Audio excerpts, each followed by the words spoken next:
এই বনেরই মিষ্টি মধুর শান্ত ছায়া ঘিরে মৌমাছিরা আসর তাদের জমিয়ে দেবে জানি।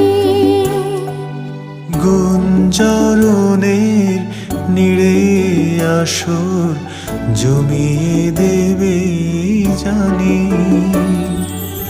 অভিসারে অভিলাষে রইবে তুমি আমার পাশে। জীবন মোদের যাবে ভরে রঙের সমারোহে। স্বপ্ন মধুর মোহে।